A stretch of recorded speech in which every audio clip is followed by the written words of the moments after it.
spent a couple nights in a Bay Area hospital. Seattle coming off their bye week. We came at a perfect time for Lockett. His 62 receptions this season are already a career high. Speaking about being somewhere very, very high, looks like Peter, Kyle, you guys are sky high there at a killer view. Woo! Talk to me. That's awesome. Will, this is a new part of our studio. It's called the Crow's Nest. We're on the 50th floor in downtown Manhattan. If you look out the window, you see both the Manhattan Bridge and the Brooklyn Bridge. We're really at the epicenter of New York right now, and it feels like we're on top of the world. That's right. So, Kyle, let's do a segment that we're going to call On Top of the World. Okay. All right? Name a comment, and you have to comment, and I'll have to give you my feelings as well. All right. So, Kyle, my first question. Which oft-criticized quarterback heading into Week 12 is on top of the world right now? Peter, do you follow the fan blog, Blogging the Boys? Cowboys blog? Absolutely. It's basically like Arrowhead Pride, but for the Cowboys. And these guys hit it hard, the idea that, like, well, with Dallas in, enough of this, give it to Zeke. Let's go through Dak. Dak Prescott is having a moment, and I feel like symbolically it's like Dak's always been, he's been the lead singer of the band, but everyone's watching the guitars, everyone's watching the basses. No, he is their best player right now, and I also think there's something kind of cool to the fact that he hasn't been paid, because what's more cool than an heir? H-E-I-R, you are taken care of. To kind of expand on the New York thing, I feel like he is, tell me which one of the Roy family is the Kieran Culkin one. Yeah, that is Romulus Roy. Okay, he used to Roman. I think he used to be the young one, the nervous one, Kendall. But now it's like, I got it all going on. I'm happy. I'm cool. I'm just going to chill out. I know the billions are coming. And meanwhile, I'm going to execute. And I'm killing it right now because people like me. Dak Prescott, 3 years in, has never been more popular. I'll give you Dak is on a high right now. Fucking the boys. Has there ever been a better moment for Kirk Cousins? Like, this is it in his career. Like, we're on the bye week. Yes. I just won 2 huge games. I came back from 20 points against the Broncos, which everyone would have clobbered me for. I feel like this just evaporated and turned into suburbia, Peter. We're looking at Aubon Payne or something. This is right. We're overlooking Ridgewood, New Jersey. But Kirk Cousins, to me, silenced so many doubters. And in his career, with all the ups and the downs and the contract talk, this might be the first time it's been, like, mellow, where no one can doubt him after what he's done on national TV against the Cowboys and what he did in the second half against the Broncos.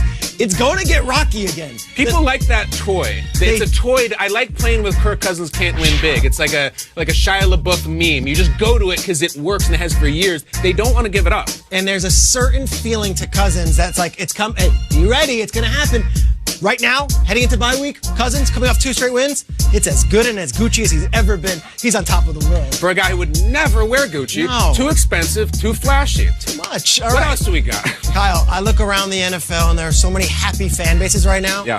Which fan base should be feeling like they're on top of the world right now? And I'm going to go first. Go ahead. What do you got?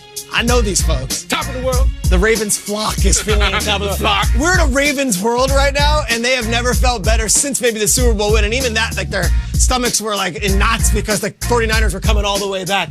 This is a Ravens world, and we're living in it as far as Week 12 goes. And I know those folks. They live on Reisterstown Road, or they live in the Inner Harbor, or maybe they're Harbor East. Wherever they are, they're celebrating this team and they're celebrating this quarterback. The Ravens have this deal in Baltimore where they always feel like they're disrespected by the national media. Okay, talk about the Steelers all the time, but do you know how many times we've won the Super Bowl in the last 5 years? We've won more. Now it's all about the Ravens. They won the big game against the Patriots. They're on Monday Night Football this week. We're going to go big on the Ravens the next few days, and I think this is their moment. The Ravens fan base is high on top of the world since they won that Super Bowl with Ed Reed, Joe Flacco, and the boys. I got to feel like the Ravens are on top of the world. Who you got? It does feel, though, like the Ravens are like in a montage. You know, it's like they're in one crazy summer and everything's just going great and there's a cool song playing and it just can't go wrong. But, Peter, you mentioned it a couple times, the words, since the Super Bowl, all right? It wasn't that long ago. You know what it's been a long time for? Give me the autumn wind. Give me silver and black all day long. Peter, it also was not that long ago that people were taking their Tim Brown jerseys and fashioning them into Antonio Brown jerseys. That could have been a disaster. And I think when that whole thing happened, there might have been some collective panic among Raiders fans about it. I mean, look at this woman. You think she's not into the Raiders right now? I think they're back. I think there's an aura. We got a pirate and a pirate's bride. This is disinterested Raiders fan. Not happy that there we go. There's also a thing, Peter, where, let's face it, Oakland is losing the team. And I think, I don't know, autobiographical, if you're in a relationship that you know is going to end, And maybe it's a little nuts. That last couple of weeks, you say, screw it. Let's break some laws here. I'll do whatever you want to do. I'm in. And I feel like that's the Raiders right now. And let's be honest, Peter. We were in Nashville. When they took Cleveland Furl, your honest reaction, because I was wikiing. He was number 4 on my defensive end depth chart. Some people had a second-round grade on him. And then Mike Mayock, I don't know if Mike's a cigar guy, but I think he's got one of those 3-inch thick cigars right now, just lighting it. You were going on and on about how the best draft class of this era. The undrafted guy, their punter and their fullback are undrafted rookies, and they're unbelievable. I think it's them. I think Gruden is a rock star. I think it's been decades since they've been good. Great things going on in Baltimore, but Oakland right now, a couple more times at home, I think it is the silver and black. How about this view? How about this view? Look out.